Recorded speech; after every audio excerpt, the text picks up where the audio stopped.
Voyager of the Seas, rarely hear anybody talk about that ship. Did I make a mistake? Did you make a mistake? Absolutely not.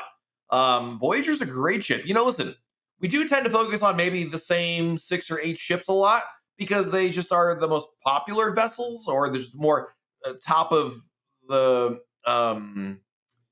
They just seem to garner a lot more attention. But Voyager of the Seas is definitely not a mistake.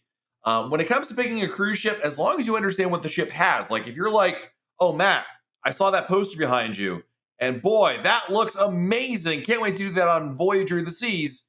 Yeah, they don't have that on Voyager, right? But as long as you're okay with that, it's still a great ship. So no, you did not make a mistake inherently. It's more a question of understanding what the ship offers and doesn't offer. But being a Voyager class ship, I think it's one of the best ships in the fleet. Really, really like it quite a bit.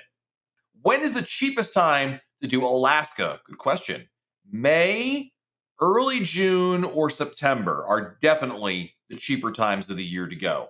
May, first half of June, and anytime in September is usually cheapest. Why is it cheapest? Well, in all cases of May, June, and September, school is in session. And number two, in September, not only is school in session, it tends to be very rainy as well. Is Atlantis worth visiting? Yes and no. I mean, Atlantis Resort in the Bahamas in Nassau is a wonderful resort. Beautiful, well appointed. I don't think anyone here will tell you that it is not a very nice place to go to. The issue, Ed, is that it's super pricey. I mean, really pricey for the limited amount of time you've got over there. So that's really the question. Not so much like, is it worthwhile in the sense like, is it top quality? Because it is. But you're paying a ton for that. And you can also make the argument that your ship is probably going to perfect day at Coco Key. You can do similar things over there. It's more of a check for you, but as long as you're okay with the price, yeah, I mean, I don't think you should have any concerns that it's not going to be a nice place to go to. Do we need to be concerned about the government shutdown affecting upcoming cruises like flights or cruise? No. The U.S. Customs and Border that mans the the borders with cruise ships and all that those are all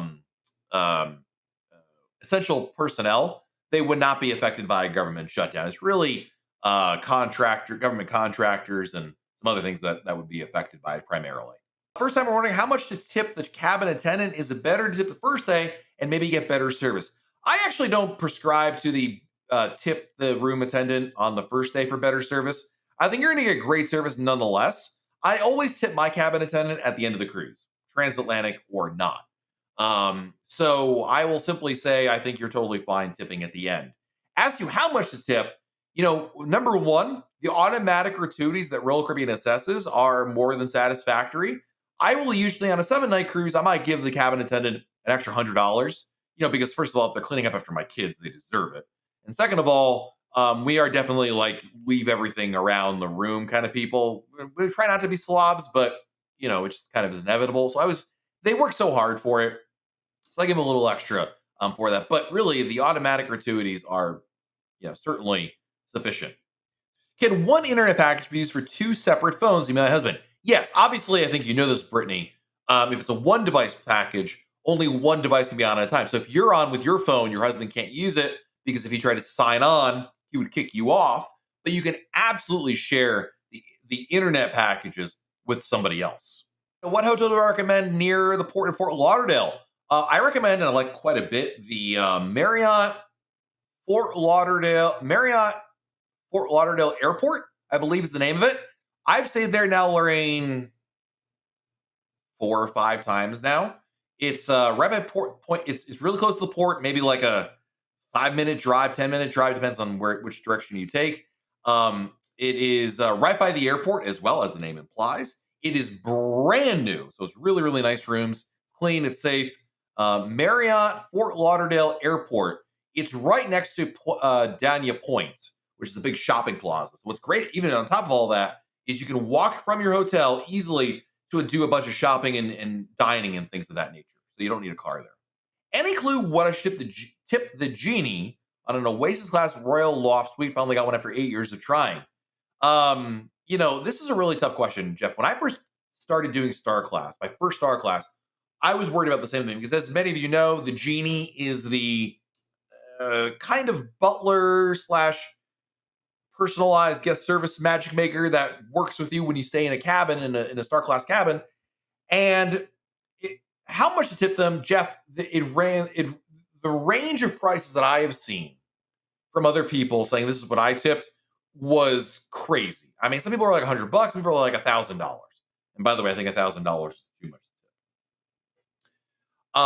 There isn't a right or wrong answer. They appreciate whatever tip you can give them. So I do think something is appropriate, but there. I don't know that there is necessarily a great answer.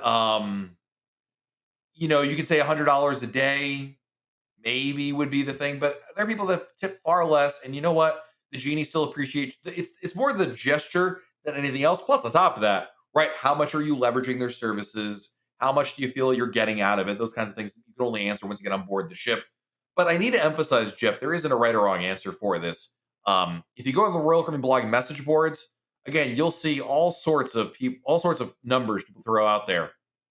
And but having talked to genies in the past, they've all basically said the same thing.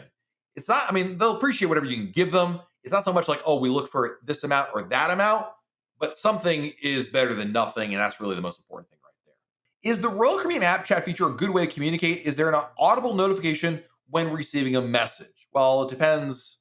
It's first of all, it's free. And for that, I think it's worthwhile. And obviously, if you do not have an internet package, it is pretty darn good.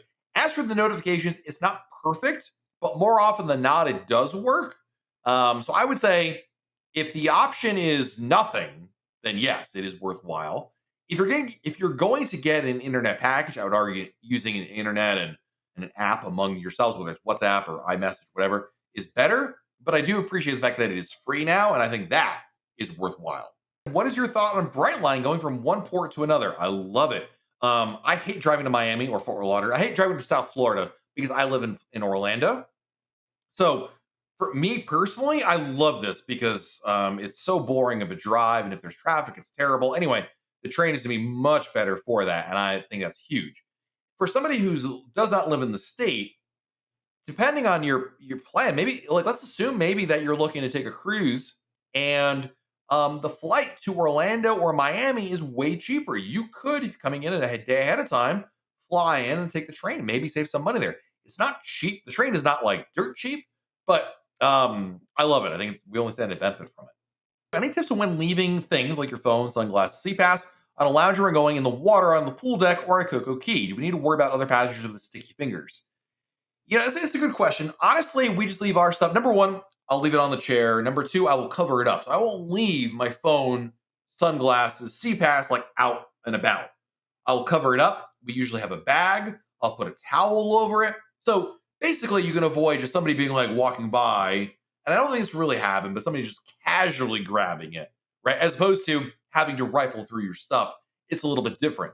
Number two, I always stay within visual distance of the stuff, so I don't like leave my stuff there at Chill Island and then walk over to wherever. Somebody's always with the stuff or within visual acuity of the stuff. If you're really worried about it, I don't think it's really much of a risk, especially on the cruise ship. I mean, there is a risk. There's risk with everything. I don't think I think the risk is quite low on a Royal Caribbean cruise ship or on Perfect Day at Coco Key, which is owned by or leased by Royal Caribbean. But if you're really worried about it, especially at Coco Key, you could rent, a cabana or a beach bed that has a safe as part of it. That would be an option. In your opinion, how well equipped do you think Adventure Ocean is to handle a high functioning autistic child? It's a good question. I would certainly. I can't answer that question for you. It's a good one. I don't know. There's a number of factors. Number one, high functioning can mean a lot of different things for different people. I don't want to pretend to know that. Number two, I'm not a person of authority that can give you that kind of expectations. Adventure Ocean can work. There is some degree of flexibility they have.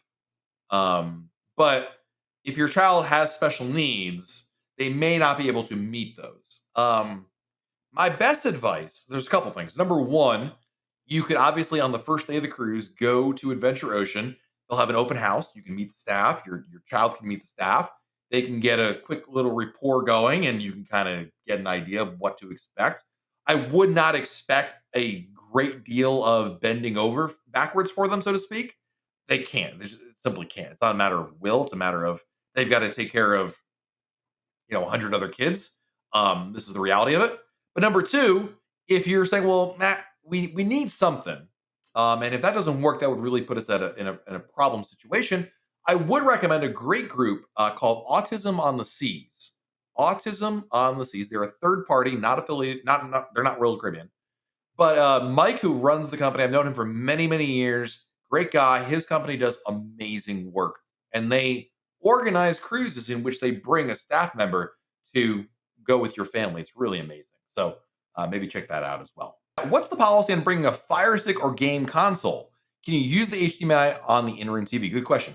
You can absolutely bring them. The problem is the television itself, depending on the ship you're on, Travis, because um, sometimes the ports are inaccessible. Like physically, you can't get to the port. But also in other cases, in most cases, there is not an input button on the remote. So you either have to bring your own universal remote, or you hope that there's a way to change the input. It's very hit or miss, Travis. So if you're on a new ship, it's a lot less problematic than if you're on, a Mariner of the Seas, for example. Thank you all so much. Check out RoyalCaribbeanBlog.com. We will be back again next week, right here on YouTube. Until then, have a great rest of your week, everybody. Stay safe out there. Do something fun. That's important as well. And we'll talk again very soon, right here on YouTube. Bye, everybody.